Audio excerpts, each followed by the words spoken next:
Góðan daginn, heyrist eitthvað í mér? Ok, takk fyrir að mæta.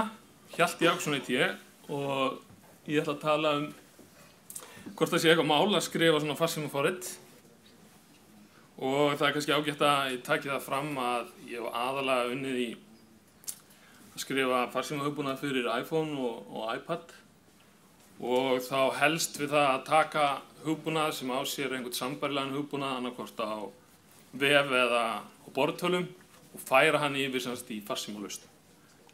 Þannig að það er svolítið miðað að því og ég ætla aðalega að tala native apps. Það er búið að vera svolítið mikið talað bæði hybrid og web-based apps. Þannig að það sem ég er að tala er aðalega native.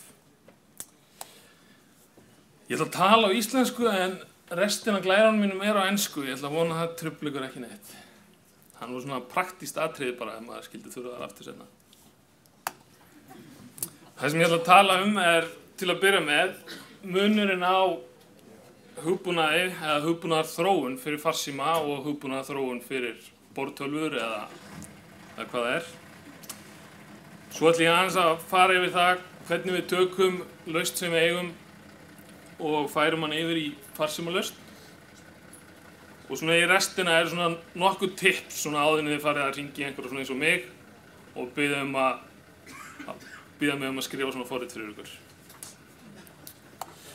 Stuttlega mig, ég útskrifast úr tölvunarfræði í HR 2007 og svona fljótlega árið 2008, svona bil þegar það var gert mögulegt, þá fór ég að skrifa hugbúnað fyrir iPhone-in. Í framhaldi af því fór ég að vinna á fyrirtæki sem heitir GoGogic og þá aðalega við að skrifa tölvuleiki fyrir einmitt þessi tæki. En snemma árs 2011 þá ákvað ég að fara aftur í sjálfstæðan rekstur, ég hafði aðeins reynt fyrir mig þar áður. Og það er það sem ég er að gera í dag, sem sagt skrifa svona forrit. Fyrsta tópikið, hver er munurinn á mobile og desktop development?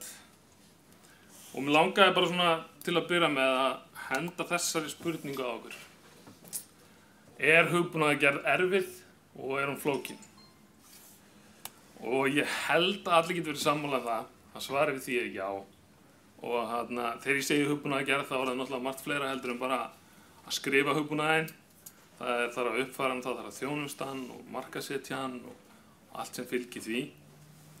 Þannig að þetta er svona allavega, ég held að það geti allir verið sammála því. Þessi hérna mynd var ekkert svo vittlaus fyrir kannski nú 6 árum.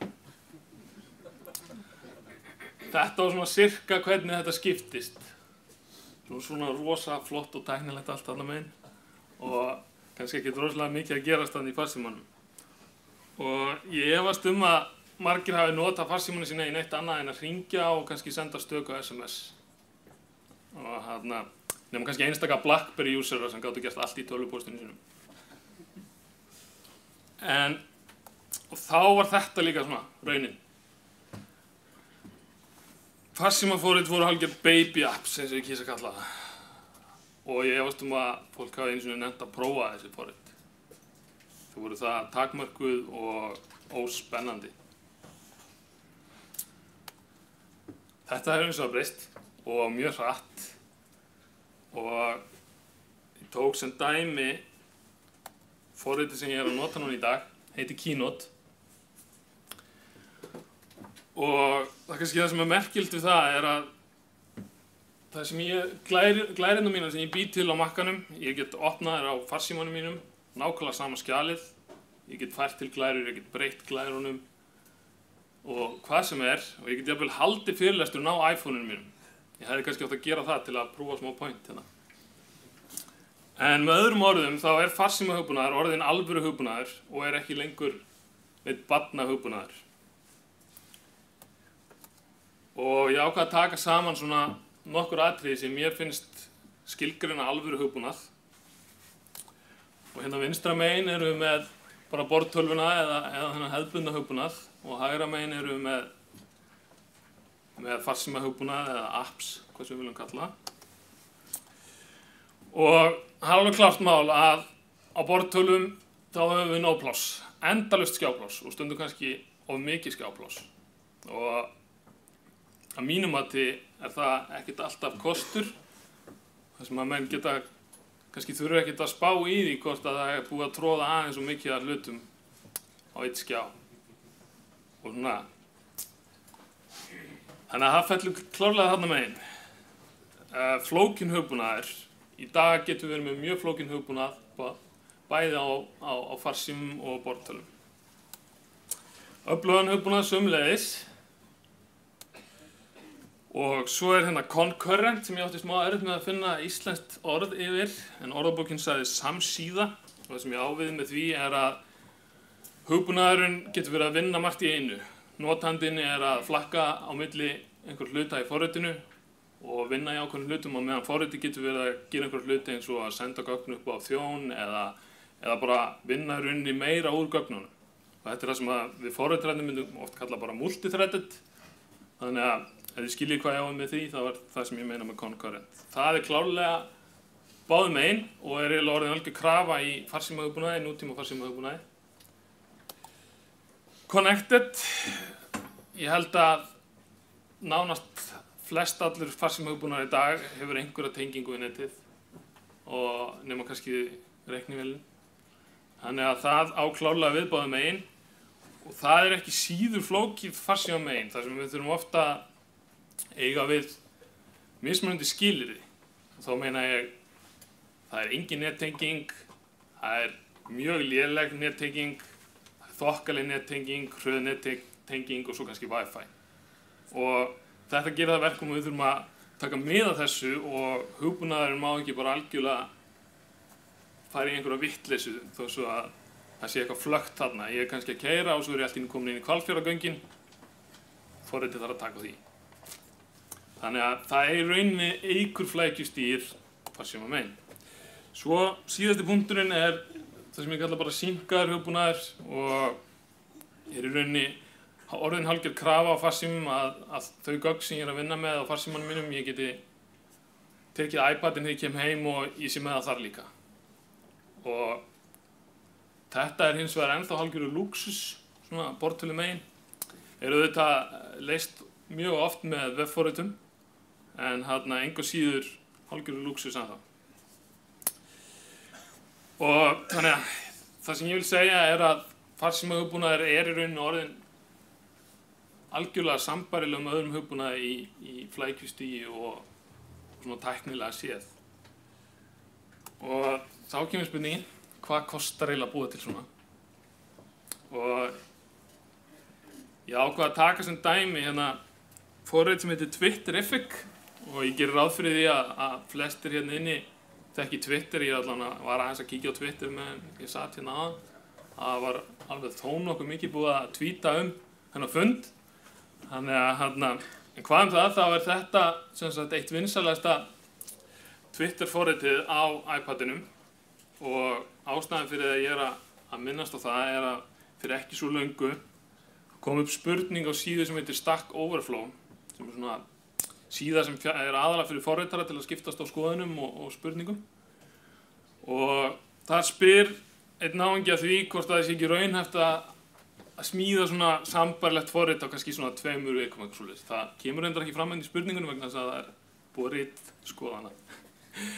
En viðbrögðin voru einhvern veginn svona, sko.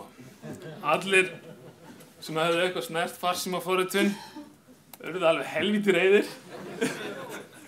Og en svo fór það nú þannig að náunginn sem var aðalega í því og heitir Craig að skrifa þennan hugbúnað, eða svona hafði umsjón með því, tók sig til og sundurliðaði og tók í rauninni saman allan kostnað. Og niðurstaðan var þessi. Það bil 1350 klukkutímar eða 250.000 dalir miðaði við útseldan taxta. Og þetta kom mér persónulega ekkert rosalega óvart, en ég ger alveg ráð fyrir þetta að koma einhverjum óvart. Hvernig getur forrit sem leyfir þér að lesa 140 stafa textaskilaboð og senda önnur eins og eitthvað svona örlítið meira tekið svona langa tíma. En þegar við erum að tala svona hugbúnað, þetta er ekkert öðruvísi heldur en annar hugbúnaður og þannig að þessar tölur ekkert svo skrýtnar. Ég ákvað að taka eitt dæmi sem mér aðeins nærtækara og verkefni sem að ég búinn að vera að vinna í undanfarið. Það lítur einhvern veginn svona út og það á sér svona stóra bróður á borðtölvum og það er svona gaman að segja frá því að svona, ef ég ætti að giska þá, og ég held ég sé ekki að ljúga neinu, þá getur þessi útgáfa gert það bil 80, hátt í 90% af því sem að stóri bróður getur gert. Þarna nú að tala forrit sem að orðið alveg mjög stórt og öflugt forrit. Og það sem ég búinn að setja í þetta verkefni eru það bil 500 klukkutímar og þá ég sjálfsögðu ekki að tala alla aðra sem koma að verkefninu. Það grafiskur hönnur, server forritari, það var meira þess að annar iPhone forritari sem hjálpaði til og ef það segir ykkur eitthvað þá þessi hugbúnaður það bil 30.000 línur og þá ég búinn að taka frá þann kóða sem við fengum lánaða. Allt í allt þetta í kringum 36.000 línur og eins og kannski forritararnir inni vita þá þurfum við líka að viðhalda kóða þó svo við skrifum hann ekki sjálfur. Þannig að það væri kannski betri tala til að útskýra complexity á þessu forriti. Þá ætla ég aðeins að tala hvernig við eigum að taka svona hugbúnað, stórt forrit sem við eigum kannski til og yfirfæra það yfir í farsímalausn. Getum við ekki bara tekið þetta og kramið þetta saman í aðeins minni pakka. Þetta nota bene skjáskot af forritinu sem sambærilegt því sem ég sýndi ykkur áðan, nema þetta að sjálfsögðu borðtölvuútgáfan. En því miður og kannski sem betur fer þá þetta ekki hægt og ég myndi segja að vera algjörlega nauðsynlegt að endurhugsa og endurhanna hvern einasta skjá.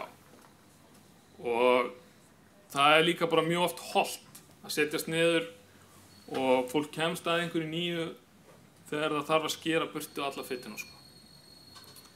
En það má heldur ekki vanmeta það að taka út fítus á hluti ekkert endilega auðveldara heldur en að bæta þeim við og oft erfiðara ef eitthvað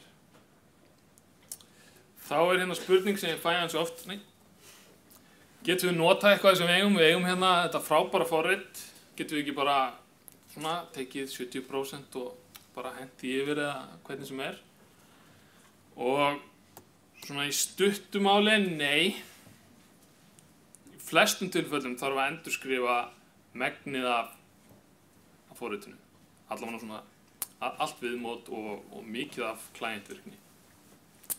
Auðvitað mjög algengt að það lifir einhver vefþjónn upp í skýinu sem sér oft til dæmis alla þunga vinnslu eða einhverja bakvinnslu á gögnum og auðvitað nýtum við það.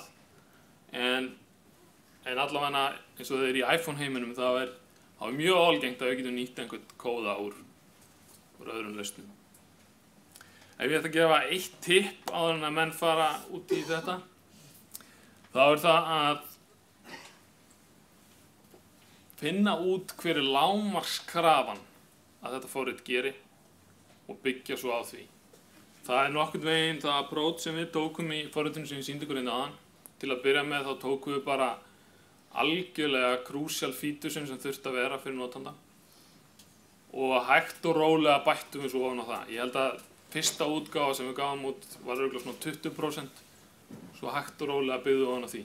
Og við pössum okkur líka að hver einasti nýi hlutur, við vorum ekki að bæta honum við vorum fullkomlega ánægðir með það sem við höfum gert síðast. Þannig að í skrefum þá byggðum við þetta svona upp. Svo koma hérna þessi nokkur tips þannig að þið hafið samband við farsímaforritara. Og fyrsta þarf hugbúnaðurinn að hafa samband við einhvern vefþjón eða einhver gögn hjá ykkur. Þetta mjög algengt, allavega í þeim hugbúnaði sem ég verið að skrifa, þá nánast byggir hann alltaf á einhverjum samskiptum við einhverja lausn sem til. Og ef svo eru þið með einhvern API og það þýðir í rauninni ekkert annað, þýðir í rauninni ekki að bjóða farsímaforritunum neitt annað en JSON. Það bara svoleiðis. Og ég setti það inn í svig að SQL is not an API, sem mörgum finnst örugglega skrítið. En það bara vegna þess að ég fæst með símtölu sem að menn segja, ég með MS SQL grunn og með öll gögnun okkar þar, getur ekki bara einhvern veginn tengst honum og þetta ekki komið bara. En því miður virkar ekki svoleiðis. Sér útbúið viðmót. Þetta eitthvað sem mjög mikilvægt að ákveða til að byrja með og markaðsmaðurinn ykkar og grafíski hönnuðurinn ykkar vill örugglega að þið séu með allt saman þarna, sér hannað og fínt og enda það stundum eina leiðin til þess að velja sér forrit í þessum app-búðum. Ef að ég að velja með einhverja lausn og það eru 5 sambærileg forrit í boði, þá það eina sem ég get horft á hvernig lítur forritið út, hvernig þess að ég get ekki prófað það fyrirfram. Og ef ég sé eitt forrit sem lítur áberandi betur út, þá hugsa ég með mér, ok, þeir eyddu mjög miklum tíma í að láta þetta líta vel út, þá hafa það væntanlega eitt þokkalegum tíma að láta þetta virka eitthvað. Þannig að stundum þetta eitthvað sem meira heldur bara eitthvað svona cosmetic, þetta getur líka haft einhver áhrif á hvort að varan eitthvað seljist. En ég held að það séu fæstir sem átta sig á því hvað í rauninni nánast öll forrit, allavega sem þið notið á iPhone, öll þau vinsælustu eru mjög mikið af heimasmíðu viðmóti og viðmótstýringum sem eru ekki bara drag and drop frá Apple eða eitthvað svoleiðis.